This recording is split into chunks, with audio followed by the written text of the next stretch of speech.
नमस्कार दोस्तों, GB Singh concept कुछ अलग में आपका स्वागत है। दोस्तों, हम एलजेब्रा की जो एलजेब्रा है उस चैप्टर को पढ़ रहे थे मैथ सीरीज में। तो मैं एलजेब्रा का जो अगला टॉपिक है दोस्तों, वो छठी से लेकर के 10वीं 11वीं 12वीं तक की क्लासेस के लिए बहुत ही ज़्यादा इम्पोर्टेंट है। और जो कॉम्पिटिटिव एग्जाम होते हैं उसके अंदर भी इससे रिलेटेड बहुत सारे क्वेश्चन पूछे जाते हैं। तो अगला हमारा टॉपिक है दोस्तों क्वाड्रेटिक इक्वेशन। देखिए दोस्तों, क्वाड्रेटिक इक्वेशन जो होती है, उस क्वाड्रेटिक इक्वेशन में आप ये देखिए कि जो एक द्विघात समीकरण जिसको हम बोलते हैं, द्वि का मतलब होता है दोस्तों दो, और घात का मतलब होता है पावर। तो इसका मतलब ये हुआ क्वाड्रेटिक इक्वेशन किसको बोलेंगे दोस्तों, कि एक कोई भी वेरिएबल होता है दोस्तों, हमारा कोई भी क्या होता है वेरिएबल, जिसको हम चर बोलते हैं दोस्तों, है ना, चर और अचर। तो जो वेरिएबल होता है दोस्तों, उस वेरिएबल की या वेरिएबल एक्स भी हो सकता है, वाई भी हो सकता है, जेड भी हो सकता है, टी भी, कुछ भी आप मान सकते हैं अपने अकॉर्डिंग। तो जो वेरिएबल होता है उसकी अगर हाईएस्ट पावर, जो क्या बोलते हैं हाईएस्ट पावर, ज्यादा से ज्यादा घात जो है उसकी अगर 2 हो जाती है, अगर क्या हो जाती है 2 हो जाती है, तो उस इक्वेशन को हम ये बोलेंगे कि वो कैसी इक्वेशन है, क्वाड्रेटिक इक्वेशन है दोस्तों। अगर हम इसको इस क्वाड्रेटिक इक्वेशन कोई भी होती है दोस्तों, अगर उसको हम जनरल फॉर्म में, उसकी स्टैंडर्ड फॉर्म लिखें, तो एक क्वाड्रेटिक इक्वेशन को दोस्तों ax² plus bx plus c is equal to 0। देखिए दोस्तों, मैंने बार बार आपको बताया है कि यहाँ पर x जो है वो क्या है, वेरिएबल है, और उसकी हाईएस्ट पावर जो आपको यहाँ दिखाई दे रही है, यहाँ पर तो 1 है और यहाँ पर क्या है 2। तो इस पूरी इक्वेशन में वेरिएबल x की जो सबसे ज्यादा पावर है वो कितनी है, 2 है। इस वजह से ये जो पूरी पूरी इक्वेशन है वो क्या है, क्वाड्रेटिक इक्वेशन है। इसी चीज को अगर आप y वेरिएबल के साथ में लिखोगे तो ऐसे लिख सकते हो, ay² प्लस में by प्लस में c इज इक्वल टू 0। तो यहां पर देखिए दोस्तों, यहां पर y जो है वो y वेरिएबल है, लेकिन ये है कैसी, एक क्वाड्रेटिक इक्वेशन ही है। तो इसको ऐसा बोल सकते हो कि quadratic equation in x variable, और इसको बोल सकते हैं quadratic equation in y variable. ये y के वेरिएबल के अंदर है ये। अब दोस्तों यहां पर कंडीशन क्या होती है कि जो हमारा a है वो कभी भी 0 नहीं होना चाहिए। क्यों, ऐसा क्यों? क्योंकि दोस्तों आपको पहले भी पता है, मैंने बताया था एक लीनियर इक्वेशन में, कि अगर जिसकी वजह से, जिस पावर की वजह से ये पूरी की पूरी क्या है, क्वाड्रेटिक इक्वेशन है, अगर वही क्या हो जाएगा, 0 हो जाएगा। अगर इसको मैं यहाँ पर 0 रखूं दोस्तों, या यहाँ पर रखूं, तो ये पूरी की पूरी टर्म क्या हो जाएगी, 0 हो जाएगी। तो ये तो सिर्फ एक क्या बन जाएगी, लीनियर इक्वेशन बच जाएगी, एक ही पावर बचेगी। तो इस वजह से क्या है, a जो है कभी भी 0 नहीं होना चाहिए। और a, b एंड c ये तीनों की तीनों क्या है दोस्तों, कांस्टेंट हैं। और कैसे कांस्टेंट, ये रियल नंबर होंगे। कैसे होंगे दोस्तों, रियल नंबर। रियल नंबर का मतलब हुआ प्लस वाले भी, माइनस भी, रूट वाले भी, पॉइंट में भी हो सकते हैं, कुछ भी वैल्यू हो सकती है इनकी रियल रूट। इमेजिनरी रूट नहीं होगा, जैसे कि वो आप आगे पढ़ेंगे अगली क्लासेस में, आयोटा वगैरह होता है, वो नहीं होंगे, रियल रूट्स होंगे इसके। तो अगर इस इक्वेशन को जो आपको यहाँ दिखाई दे रही है, इसको हम ये क्या बोलेंगे, इसको स्टैंडर्ड फॉर्म भी बोलते हैं या फिर जनरल फॉर्म भी बोलते हैं। और जो यहाँ पर देखो दोस्तों, अगर हाईएस्ट पावर कितनी है, अगर 2 है, तो उसके रूट्स बोल लो या फिर 0 बोल लो।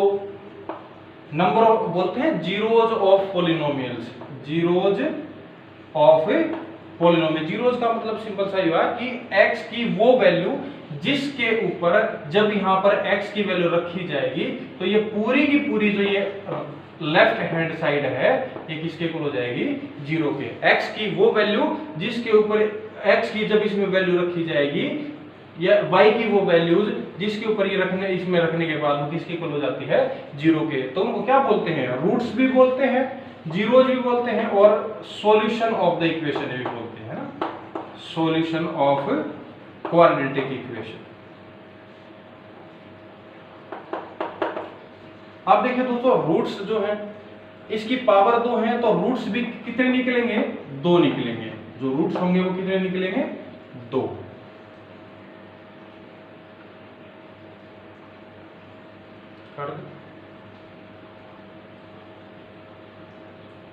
ये चीज बीच में डिस्टर्ब मत करो, तो बंद जाए तक रखे को आराम से जो है। तो दोस्तों, रूट्स अगर 2 होंगे तो इस इक्वेशन में x की वैल्यू कितनी आएगी, 2 आएंगी। जिस वो 2 वैल्यू ऐसी होंगी, मान लीजिए वो 2 वैल्यू क्या है, जो 10th का मैथ है उसके अंदर लिखा हुआ है कि एक वैल्यू अगर अल्फा है, दूसरी क्या है, बीटा, इसको बोलेंगे अल्फा, इस तरीके से अल्फा, और ये क्या है, बीटा। बेटा नहीं है भाई, जैसे कि हम लिख देते हैं ना बेटा, तो बेटा नहीं है, बीटा और अल्फा। ये 2 रूट्स हम क्या मान के चलते हैं कि ये वो 2 वैल्यू हैं x और y की, जो इसमें रखने के बाद ये किसके इक्वल हो जाएगी, 0 के। ये क्या होते हैं, जीरोज ऑफ, या तो बोल सकते हैं जीरो ऑफ क्वाड्रेटिक इक्वेशंस, या फिर ऐसा बोल सकते हैं कि ये 2 रूट्स हैं इसके क्वाड्रेटिक इक्वेशन के। एक थोड़ी सी एडवांस की चीज समझ लेते हैं, जो 10th में तो नहीं आती, लेकिन आगे इसको समझ सकते हैं।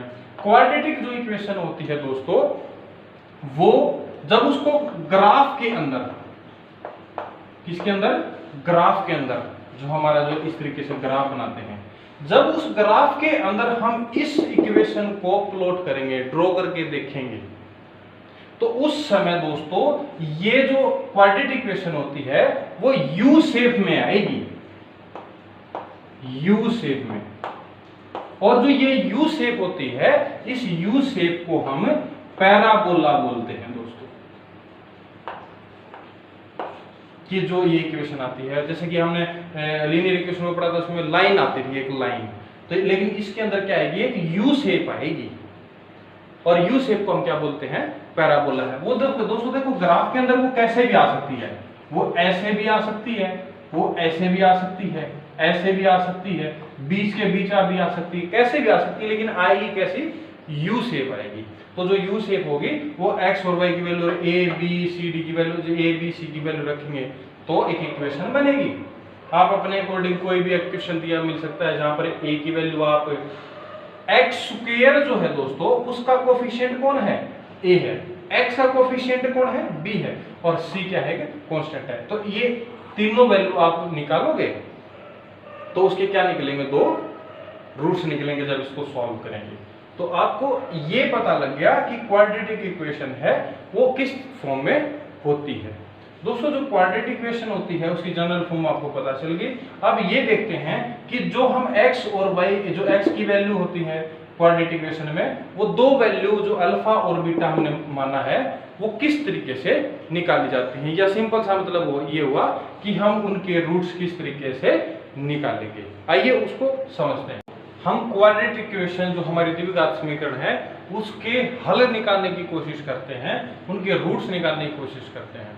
देखिए दोस्तों, आपको पता ही है कि हमने जो रूट्स हैं, जो x की 2 वैल्यू आएंगी, उनको हमने क्या मान लिया है, अल्फा और बीटा, कि एक x की वैल्यू क्या आएगी, अल्फा आ जाएगी, एक क्या आ जाएगी, बीटा। मतलब ये मानना है हमने, इनकी जगह पे 2 भी आ सकता है, -2 भी आ सकता है, 0 भी आ सकता है, x की वैल्यू कुछ भी जैसे कि बीटा की वैल्यू भी कुछ भी आ सकती है, बस वैसे हमने समझने के लिए मानना है। अब दोस्तों क्या है, जो हमारा रूट्स होंगे उसके निकालने के 3 तरीके हैं दोस्तों।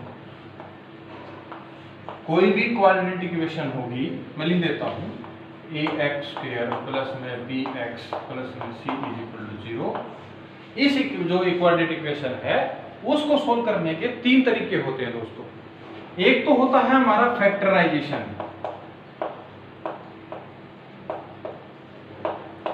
गुणनखंड विधि के द्वारा दोस्तों। एक होता है हमारा दोस्तों क्वाड्रेटिक फॉर्मूला,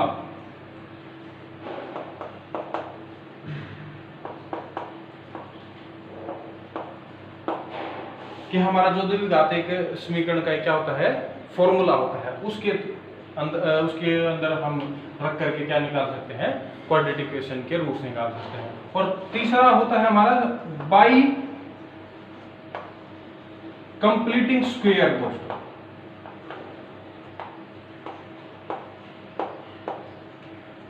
कि हम क्या करेंगे, वो जो इक्वेशन दे रखी है उसको एक कांस्टेंट या वेरिएबल का या फिर दोनों कांस्टेंट वेरिएबल का क्या एक बनाएंगे, कंप्लीट स्क्वायर बना देंगे। उस स्क्वायर को बना करके हम उसका क्या निकाल सकते हैं, हल निकाल सकते हैं। जैसे कि मैं आपको एक एग्जांपल से बता देता हूं। जैसे कि दोस्तों कोई ये बोलता है कि एक्स स्क्वायर प्लस में 4x प्लस में 4 इज इक्वल टू 0। इस तरीके से बोलता है कि इस इक्वेशन में जो क्वाड्रेटिक इक्वेशन है इसको क्या कीजिए, आप इसके दो रूट्स निकालिए। तो दोस्तों ये आप है ना इसको इस तरीके से समझिए कि जैसे कि मैं इसको ऐसा लिख सकता हूं, अगर डायरेक्ट बता रहा हूं आपको, लेकिन इसको अलग से जब करेंगे मैं आपको बिल्कुल एक ही तरीके से समझाऊंगा कि किस तरीके से हो सकता है। तो देखिए दोस्तों, इस इक्वेशन को मैं, ये जो मैंने आपको क्वाड्रेटिक इक्वेशन लिखी है, इसको मैं फैक्टराइजेशन से भी, क्वाड्रेटिक इक्वेशन से और बाय कंप्लीटिंग द स्क्वायर, तीनों मेथड से इस तरह की इक्वेशन को क्या कर दूंगा, सोल्व करके दिखा दूंगा, ताकि आपको आइडिया आ जाए कि किस तरीके से उसके रूट्स निकलते हैं। देखिए दोस्तों, जो फैक्टराइजेशन मेथड होता है उसके अंदर जो फैक्टराइजेशन मेथड है, एक्स स्क्वायर प्लस में 4x प्लस में 4 इज इक्वल टू 0। देखिए दोस्तों, फैक्टराइजेशन में क्या करते हैं, यहां पर देखिए दोस्तों, यहां पर 1 है, क्योंकि नहीं लिखा हुआ है तो a की वैल्यू यहां पर क्या है, 1 है। ये हमारा कौन सी टर्म है, c है। इससे कंपेयर करके देखो ना, x स्क्वायर के आगे जो होगा वो a होगा, x के आगे जो होगा वो b होगा, x के आगे यहाँ पर 4 है तो ये क्या हो गया, b की वैल्यू होगी, और प्लस में c कितना है, 4 है, तो c की वैल्यू कितनी होगी दोस्तों, 4 होगी है। तो अब इस इक्वेशन के अंदर क्या करते हैं हम दोस्तों, कि हम पहले जो ये लास्ट वाली टर्म है और जो ये पहले वाली टर्म है, इन दोनों को मल्टीप्लाई कर देते हैं, गुणा कर देते हैं दोस्तों, मल्टीप्लाई, गुणा कर दिया मैंने। देखिए दोस्तों, अब गुणा करेंगे जब, तो 4 की गुणा इससे करेंगे तो 4 एकम 4 और x स्क्वायर। तो दोस्तों इन दोनों की गुणा क्या आई है, 4x स्क्वायर आई है। अब बीच वाली टर्म को देखें, ये जो मिड टर्म है इसको देखें, ये हमारी 4x है दोस्तों। तो अब करना क्या है कि जो ये बीच वाली टर्म है, तो दोस्तों जो ये 4x है, जो हमारी मिड टर्म है, बीच वाली टर्म है, इसके हमने कुछ ऐसे टुकड़े करने हैं। ऐसे क्या करने हैं, टुकड़े करने हैं, 2 ऐसे टुकड़े करने हैं जिनका कुछ ऐसे होंगे जिनका अगर जोड़ करेंगे ना तो वो किसके इक्वल आएगा, इस 4x के इक्वल आएगा। और जब उन 2 टुकड़ों की आपस में क्या करेंगे, मल्टीप्लाई करेंगे, तो वो इस 4x के इक्वल आएगा। अब देखिए दोस्तों, यहां पर देखिए, अब 4 के हम ऐसे टुकड़े जो जोड़ने पर 4 आए, वो क्या हो सकते हैं, देखो दोस्तों, 1 और 3 हो सकते हैं, 2 और 2 हो सकते हैं, है ना। देखिए दोस्तों, अगर मैं 1 को 3 से जोड़ूं तो 4 आंसर आ रहा है, लेकिन इस 3 की जब मैं 1 से मल्टीप्लाई करता हूं, गुणा करता हूं, तो वो 4 के इक्वल नहीं आ रहा है। अगर मैं यहां पर क्या लगा दूंगा, x वगैरह, ठीक है, वो x हम बाद में लगा लेंगे, पहले तो इस 4 के क्या करेंगे, टुकड़े देखते हैं। लेकिन जो 2 है, 2 और 2, इन दोनों को जब जोड़ेंगे तो दोस्तों, ये अगर मैं 2x और इसके भी क्या लगा दूं, 2x लगा दूं, तो जब 2x जोड़ेंगे तो 2x को 2x में जोड़ेंगे तो 4x आ जाएगा। और जब इन दोनों की क्या करोगे, मल्टीप्लाई, तो 2 की 2 से गुणा करो, x की x से करोगे तो 2 की 2 से करोगे 4 आ जाएगा, x की x से करोगे तो क्या आ जाएगा दोस्तों, x स्क्वायर। तो ये किसके इक्वल आ गया, इसके इक्वल आ गया। तो 4x के ऐसे टुकड़े जो जोड़ने पर क्या 4x और गुणा करने पर 4x स्क्वायर आ रहे हैं, वो कौन कौन से हैं, 2x और 2x।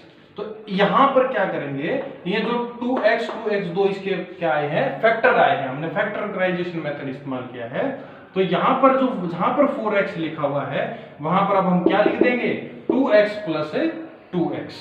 देखिए हम कुछ इस तरीके से करेंगे इसको कि x स्क्वायर प्लस में 2x प्लस में 2x प्लस में 4 इज इक्वल टू 0, इस तरीके से लिख दिया। इस 4x को 2x प्लस 2x लिख दिया। अब क्या कीजिए, दो दो के जोड़े बना लीजिए लास्ट, जैसे कि ये दो दो के क्या बन गए, जोड़े बन गए दोस्तों। इसमें से जो चीजें कॉमन आ रही हैं, जो चीजें क्या आ रही हैं दोस्तों, कॉमन आ रही हैं, उन चीजों को कॉमन निकाल लीजिए। देखिए दोस्तों, जब कॉमन निकालेंगे तो कॉमन में बिल्कुल बच्चे भी समझ सकें इस तरीके से बता रहा हूं आपको। जैसे कि इस एक्स स्क्वायर को मैं लिख सकता हूं x इंटू एक्स, इसको लिख सकता हूं 2 इंटू एक्स, इसको भी क्या लिख सकता हूं 2 इंटू एक्स, और 4 को क्या लिख सकता हूं 2 इंटू 2, ठीक है, इज इक्वल टू 0। वही बात है, हम ये पिछले अगले वाले में से अगले वाले को कॉमन लेंगे और पिछले वाले में से दो में से पिछले वाले कॉमन लेंगे। देखिए दोस्तों, इसके अंदर भी x आ रहा है, यहां भी क्या आ रहा है, x आ रहा है। तो ये एक जो दो बार इसमें भी x आ रहा है, इसमें भी x आ रहा है, उसको एक बार लिख देंगे।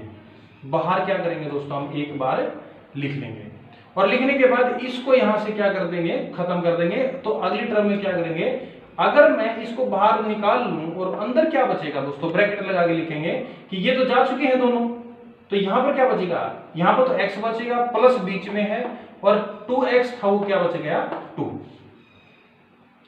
प्लस में। यहां पर देखिए दोस्तों 2 इंटू एक्स है और 2 मल्टीप्लाई 2 है, तो इसमें भी 2 आ रहा है और यहां पर भी क्या आ रहा है दोस्तों 2 आ रहा है। तो अगर मैं इस 2 को एक बार क्या करता हूं, बाहर लिख लेता हूं, बाहर की तरफ लिख लेता हूं, तो अंदर क्या बचेगा, ये 2 चला गया, ये 2 चला गया, तो x प्लस 2 बच जाएगा, x plus 2 is equal to 0। अब देखिए दोस्तों, यहां पर अब इस टर्म में से देखिए कि इस टर्म में से और इस टर्म में से ये भी वैसा ही है जैसा कि यहां पर है। तो इस x प्लस 2 को फिर से क्या निकाल लीजिए, कॉमन निकाल लीजिए, बाहर निकाल लीजिए। तो अगर इसको मैं एक बार लिखता हूं ऐसे x प्लस 2 करके, तो ये चला गया, तो क्या बचा सिर्फ x और प्लस में क्या बच गया 2, क्योंकि ये हमने बाहर एक बार लिख दिया। ये किसके बराबर आ गया दोस्तों, 0 के। तो जब दो ब्रैकेट्स के अंदर दो इस तरीके से आ जाते हैं दो वैल्यू, तो या तो ये वैल्यू किसके इक्वल हो सकती है 0 के, और या फिर ये क्या हो सकती है 0 के, दोनों ही क्या होंगे 0 के इक्वल होंगी। आपको ये देख ही सकते हो कि ये भी वैसी चीज है जैसी ये है। तो यहां पर x plus 2 is equal to 0 रखोगे, इसको रखोगे x plus 2 is equal to 0, तो यहां पर प्लस है उस साइड जाएगा, तो किस चीज का आ जाएगा माइनस का, x is equal to 0 minus 2, जो कि आएगी माइनस 2 वैल्यू आ गई। इससे भी कितनी आएगी, x की माइनस 2 वैल्यू आएगी भाई। तो x की जो एक हमने मानी थी अल्फा और बीटा, तो मान लो ये अल्फा की है, ये किसकी है बीटा की है। तो अल्फा और बीटा वैल्यू क्या आई है, सेम आई है। इस इक्वेशन के लिए क्या आई है, सेम आई है, लेकिन वैल्यू कितनी आई है 2 आई है। तो ये जो -2 वैल्यू आई है, इसको बोलेंगे इक्वल रूट्स के क्या है, रियल एंड इक्वल। इसको क्या बोलेंगे दोस्तों, रियल है एंड इक्वल। तो इस तरीके से इक्वेशन में हम उनके बीच के क्या करके फैक्टर करके हम उसके क्या निकाल सकते हैं दोस्तों, रूट से निकाल सकते हैं। तो हमारी अल्फा की वैल्यू जो है और बीटा की जो वैल्यू है कितनी आई है, दोनों ही -2 आई है। तो इस इक्वेशन के लिए, क्वाड्रेटिक इक्वेशन के लिए फैक्टराइजेशन मेथड से जो हमारी वैल्यू आई है वो कितनी है -2। अब इसी इक्वेशन को हम सॉल्व करके देखेंगे फॉर क्वाड्रेटिक फॉर्मूला, ताकि आप वेरीफाई भी तो कर पाए ना कि इस तरीके इससे निकाला था तो भी वही वैल्यू आई थी और इससे निकाली तो भी वही वैल्यू आई है, कंफ्यूजन ना हो इस वजह से। तो आइए दोस्तों क्वाड्रेटिक फॉर्मूला से हम इसको समझते हैं। तो आइए दोस्तों, पहले हम क्या करते हैं, क्वाड्रेटिक फॉर्मूला क्या होता है उसको समझ लेते हैं। देखिए दोस्तों, जैसे कि हमारी जनरल फॉर्म ये होती है ना, ax² प्लस में bx प्लस में c। तो यहाँ पर जो हमारे ए बी सी जो है रियल वैल्यू हमारी, जो एक्स स्क्वायर का कोफिशिएंट है, एक्स का कोफिशिएंट है वो, और जो सी की वैल्यू है, इनको हम निकाल लेते हैं। पहले हम इनको पता कर लेते हैं कि हमारी ए बी और सी की वैल्यू क्या क्या है। और क्या करते हैं फिर, फॉर्मूला जो हमारा होता है दोस्तों वो होता है कि हम b जो है, b की वैल्यू जो भी है, अगर वो नेगेटिव भी है चाहे वो पॉजिटिव भी है, कोई फर्क नहीं पड़ता। बस क्या करना होता है दोस्तों कि फॉर्मूला में क्या है कि माइनस बी, बीच वाले टर्म में minus B plus minus plus minus. मैं बताऊंगा ये प्लस माइनस का क्या मतलब है। फॉर्मूले में क्या है, माइनस बी प्लस माइनस, आपको पता ही है ये वर्गमूल होता है, स्क्वायर रूट। उसके अंदर क्या करेंगे, इस b का क्या कर देंगे दोस्तों, स्क्वायर करेंगे, b का वर्ग कर देंगे, माइनस में करेंगे 4ac और डिवाइड में करेंगे हम 2a। ये हमारा कैसा फॉर्मूला है दोस्तों, क्वाड्रेटिक फॉर्मूला। अच्छा भाई, इस क्वाड्रेटिक फॉर्मूला के अंदर जो हमारी ये जो टर्म होती है ना दोस्तों, ये वाली नीचे वाली अंदर वाली बी स्क्वायर माइनस 4ac, इस टर्म को दोस्तों डिस्क्रिमिनेंट बोला जाता है। डिस्क्रिमिनेंट, देखो डिस्क्रिमिनेंट का मतलब होता है भेदभाव करने वाला, ठीक है। अब क्या करता है दोस्तों, अगर ये वैल्यू अगर ना हो, थोड़ा सा मान के चलते हैं कि अगर ये वैल्यू ना हो तो सिर्फ क्या बच जाएगा, माइनस बी डिवाइड में 2a। अगर ये वैल्यू ना हो, थोड़ी देर के लिए मान चलते हैं कि ये वैल्यू अगर नहीं है तो क्या वैल्यू बचेगी, माइनस बी डिवाइड में 2a प्लस माइनस, वो किसी को माइनस ही नहीं कर रहे तो क्या मतलब उसका। तो ये वैल्यू जो, इसका मतलब ये हुआ कि अगर ये वैल्यू नहीं है तो उस समय जो रूट्स निकलेंगे क्वाड्रेटिक इक्वेशन के, अल्फा और बीटा, वो दोनों के दोनों क्या होंगे, इक्वल होंगे दोस्तों। क्या होंगे, इक्वल। और कैसे होंगे, रियल। इक्वल भी होंगे, एक जैसे होंगे, मतलब जो वैल्यू अल्फा की आएगी वही वैल्यू किसकी आएगी, बीटा की आएगी, अगर ये वैल्यू ना हो। अब ये वैल्यू जो है वो तीन तरीके से हो सकती है दोस्तों। हो सकता है कि जो ये बी स्क्वायर माइनस 4ac है, ये वैल्यू 0 के इक्वल हो। किसके इक्वल हो जाए, 0 के, जो मैंने अभी बताया कि ये वैल्यू अगर 0 के इक्वल हो जाती है तो ये सारी क्या हो जाएगी, खत्म हो जाएगी। तो उस समय जो अल्फा और बीटा की वैल्यू आएंगी वो कैसे आएंगी दोस्तों, इक्वल आएंगी। और कैसे आएंगी, रियल आएंगी। ये समझिए। अब देखिए दोस्तों, हो सकता है कि जो ये हमारी वैल्यू, हम जब इसको बी स्क्वायर माइनस 4ac निकाल लें तो उस समय हो सकता है ये हमारी 0 से क्या आ जाए, बड़ी आ जाए, 0 से बड़ी आए भाई। ये बी स्क्वायर माइनस 4ac जो है वो बड़ी आए, ये ऐसा लिख देता हूं, 0 से बड़ी आ जाती है। तो उस समय दोस्तों जो हमारे रूट्स होंगे ना, जो अल्फा और बीटा की वैल्यू आएंगी एक्स की, वो होंगी तो रियल, लेकिन अलग अलग आएंगी। क्या आएंगी, अलग अलग। क्या आएंगी, इसको बोलेंगे कि अल्फा और बीटा की वैल्यू क्या होगी, डिफरेंट और रियल। इसका मतलब ये हुआ कि मान लो जैसे कि अल्फा की 2 आ गई तो इसकी कितनी 3 आ गई। इस तरीके से अलग अलग होंगी, लेकिन होंगी कैसी, रियल होंगी दोस्तों। लेकिन तीसरा केस हो सकता है कि ये 0 से छोटी हो जाए। 0 से छोटी, इसका मतलब ये पूरी वैल्यू ऐसे आ जाए, -3 आ जाए, तो 0 से जब छोटी होगी ना, तो बी स्क्वायर माइनस 4ac अगर ये वैल्यू किससे हो जाती है, 0 से छोटी हो जाती है दोस्तों, 0 से छोटी हो जाती है, तो उस समय जो हमारे अल्फा और बीटा की वैल्यू जो आएंगी वो दोनों के दोनों इमेजिनरी आएंगी दोस्तों। इमेजिनरी रूट्स बोलेंगे उनको, इमेजिनरी रूट्स, रियल भी नहीं होंगे, ठीक है, इमेजिनरी रूट्स होंगे। इमेजिनरी रूट्स का मतलब सिंपल सा ये हुआ कि कुछ इस तरीके से वैल्यू आएगी, जैसे कि ऐसे आ जाएगी -2 और -√15 डिवाइड में 2, इस तरीके से, कुछ इस तरीके से आ जाएगी। देखो ये कंप्लीट सॉल्व होके नहीं आया, हमें पता नहीं है कि एग्जैक्ट इसकी वैल्यू कितनी होगी, तो ये कैसी वैल्यू हो जाएगी, इमेजिनरी वैल्यू हो जाएगी। तो कुछ इस तरीके की वैल्यू आएगी, कब, जब इसकी वैल्यू अगर 0 से छोटी हो जाती है, 0 हो जाती है सारी सोल्व करने पर तो इक्वल आएंगे, अगर ये 0 से बड़ी होती है तो कैसे होंगे दोस्तों, अलग अलग आएंगे और रियल आएंगे, वैल्यू आएंगी 2, 3, 5 कुछ भी आ सकती हैं, इक्वल नहीं होंगे, अलग अलग होंगे लेकिन रियल आएंगे निकल के। तो अब इस फॉर्मूले के अंदर मैं इस इक्वेशन को क्या करके दिखाता हूं, पुट करके दिखाता हूं, तो आपको ये पता चल जाएगा कि इस फॉर्मूले से किस तरीके से हमें दोस्तों, मैंने फॉर्मूला लिख लिया है। अब क्या कीजिए, देखो हमने पता है कि एक वैल्यू हमारे जो अल्फा रूट्स आएगी, एक अल्फा आएगी और एक क्या आएगी दोस्तों, बीटा आएगी।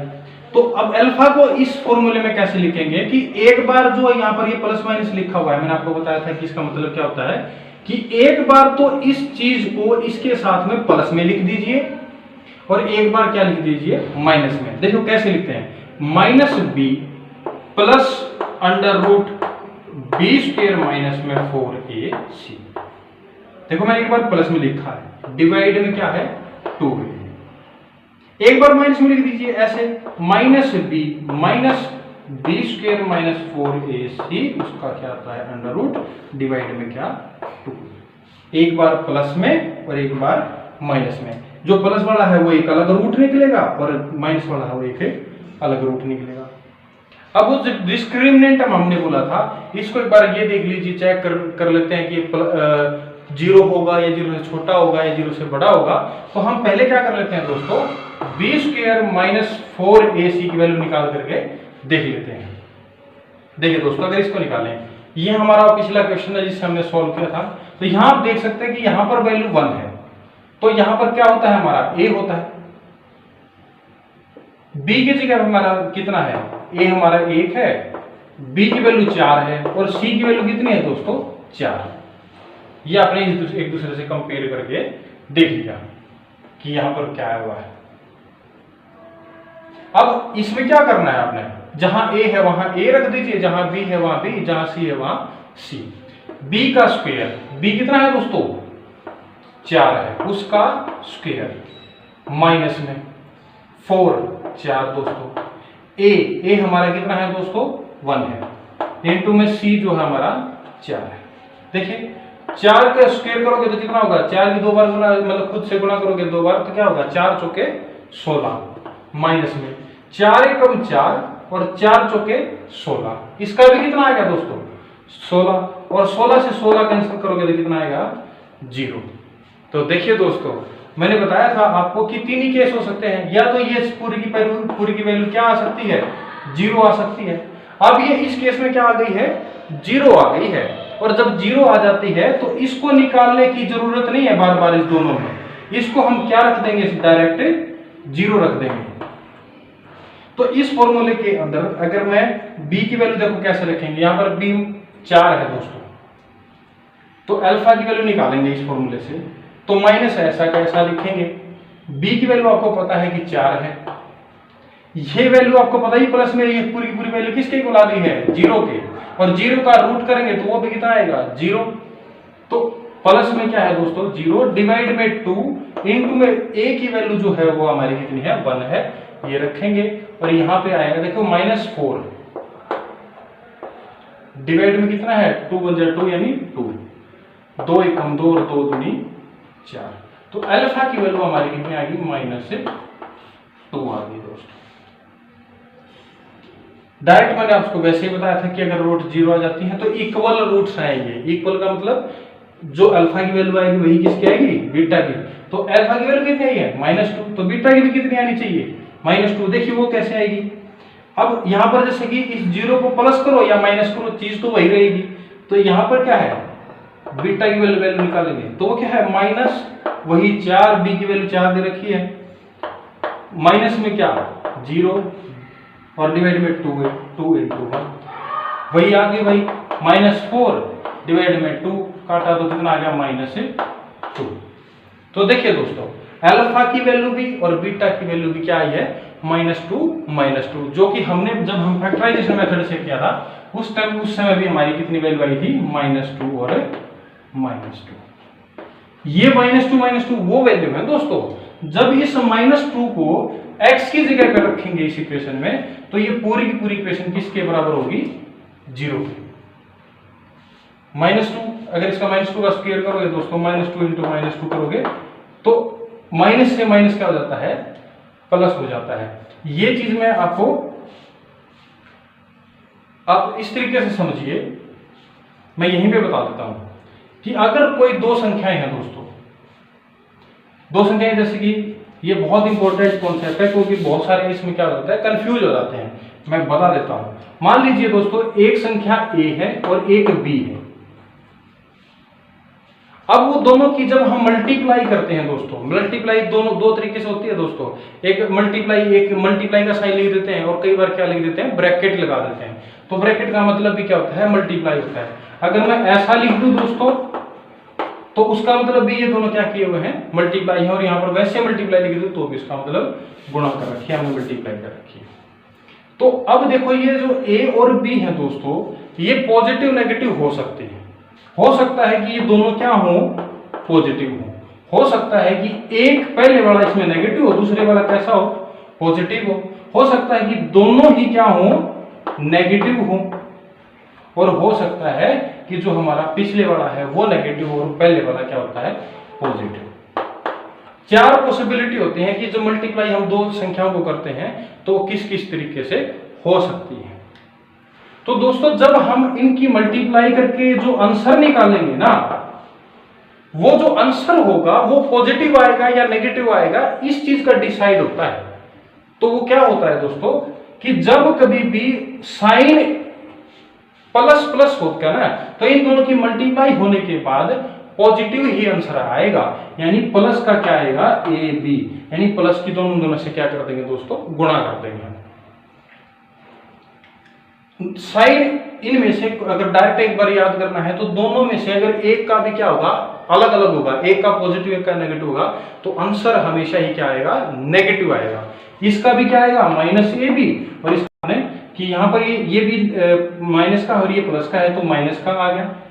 ये दोनों देखो एक जैसे साइन है, इसमें भी एक जैसे हैं, प्लस प्लस माइनस माइनस, तो ये दोनों तो कैसे आएंगे दोस्तों, पॉजिटिव आएंगे। और जिनमें साइन अलग अलग है, एक पॉजिटिव है या एक नेगेटिव है, तो पहले वाला दूसरे वाला मायने नहीं रखता, तो वो कैसा हो जाएगा दोस्तों, नेगेटिव। तो इस केस में यहां पर कुछ ऐसा ही होगा कि जब हम यहां पर इन दोनों की क्या करेंगे, -2 वैल्यू पुट करेंगे तो वहां पर मल्टीप्लाई करेंगे दोस्तों, इस तरीके से -2, रूट हमारी यही है ना। तो माइनस माइनस क्या हो जाएगा, प्लस, तो ये हो जाएगा 4x, क्या सॉरी क्या हो जाएगा, 4 हो जाएगा। यहां पर x की वैल्यू -2 निकाली है, तो -2 को क्या करेंगे, या मल्टीप्लाई करेंगे 4 से, मल्टीप्लाई -2, तो देखो यहां पर ये प्लस का है, ये माइनस का है, तो प्लस और माइनस क्या हो जाता है, माइनस वाला साइन हो जाता है, तो ये हो जाएगा -8, तो -8 आ गया। ये यहां पर 4 है, या इसकी वैल्यू भी 4 आई थी, इसकी -8 आई है, इसकी कितनी आई है, 4 आई है। 4 में 4 जोड़ोगे तो 8, और 8 में से 8 माइनस करोगे तो 0। तो किसके इक्वल आ गए दोस्तों, 0 के, यानी ए कोई अल्फा की वैल्यू रखते हैं तब भी ये वैल्यू किसके इक्वल हो जाती है, 0 के, और बीटा की वैल्यू रखते हैं तो भी क्या हो जाती है, 0। तो इस केस जो ये होता है ना, इस तरीके से है, तो इसको बोलते हैं जीरोज। जीरोज इस वजह से बोलते हैं हम कि ये जीरोज हैं या रूट्स हैं या सॉल्यूशंस हैं। और तीसरा हमारा बचता है दोस्तों बाय कंप्लीटिंग द स्क्वायर, उसको समझते हैं। आइए दोस्तों अब बाय कंप्लीटिंग द स्क्वायर हम समझते हैं। देखिए दोस्तों हमारी इक्वेशन थी x² प्लस में 4x प्लस में 4 = 0। देखिए दोस्तों इस बाय कंप्लीटिंग द स्क्वायर में मेथड क्या रहता है कि हम इस पूरी की पूरी टर्म को कुछ इस तरीके से बनाएंगे कि वो जो पूरी या पूरी वैल्यू होगी उसका जो स्क्वायर होगा वो किसी के इस 0 के इक्वल होगा। कैसे, मतलब क्या हुआ, ये देखिए दोस्तों अगर ये x² है, इसके अगर मैं टुकड़े लिखूं तो वो आ सकते हैं 2 × 2,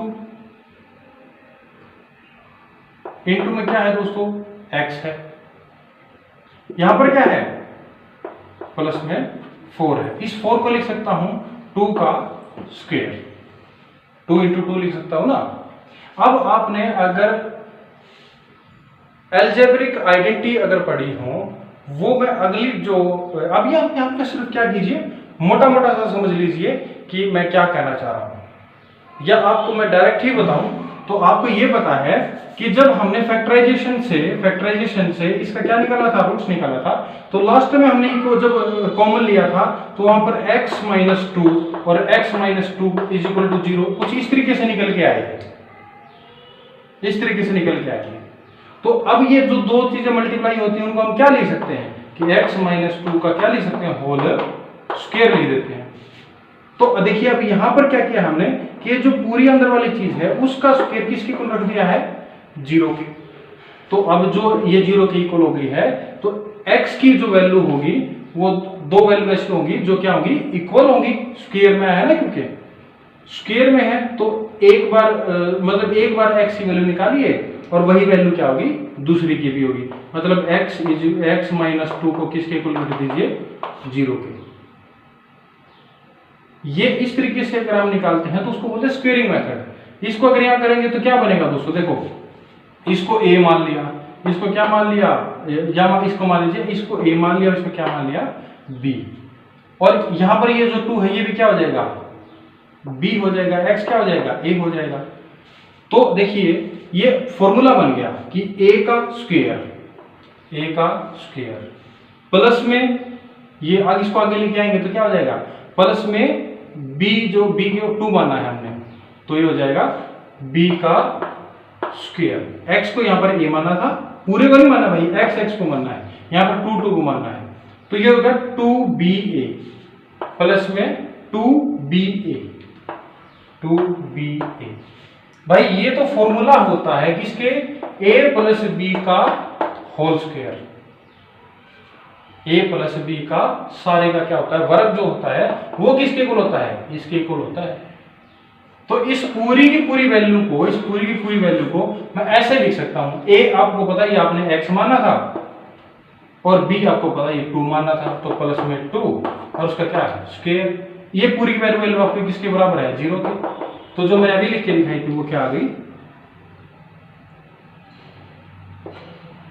यहां पर प्लस था दोस्तों, तो वैल्यू आ गई। और आपको पता ही है कि हमारी जो वैल्यू आई थी, कितनी आई थी दोस्तों, इससे x की -2 तो वैल्यू आई थी अल्फा और बीटा की वैल्यू, जो हमने किस में निकाली थी, अल्फा और जो क्वाड्रेटिक इक्वेशन फैक्टराइजेशन या क्वाड्रेटिक फार्मूला से निकाली थी, वो हमारी अल्फा और बीटा की वैल्यू क्या आई थी, -2 आई थी। तो ये जो वैल्यू है वो भी क्या है, 0 के इक्वल होगी। तो इस तरीके से भी निकाल सकते हैं हम। बाई कंप्लीटिंग द स्क्वायर जो है ना, अब भी आपको इतना क्लियर इस वजह से नहीं होगा क्योंकि अगर आपको जो हमारी एल्जेब्रिक आइडेंटिटीज वगैरह होती हैं, a + b का होल स्क्वायर या a - b का होल स्क्वायर, उसको मैं अगली वीडियो जो होगी उसके अंदर एल्जेब्रिक आइडेंटिटीज जो हैं जितनी भी, उनको मैं सॉल्व करके दिखाऊंगा और बताऊंगा कि वो किस तरीके से आप निकाल सकते हैं। इसको मोटा मोटा सा फिर मैं दोबारा से एक बार रिवाइज फिर दोबारा से कर दूंगा कि देखिए यहाँ पर ये आइडेंटिटीज अप्लाई हुई है और वो मेथड जो था, ये स्क्वायरिंग मेथड ऐसे इस्तेमाल होता है।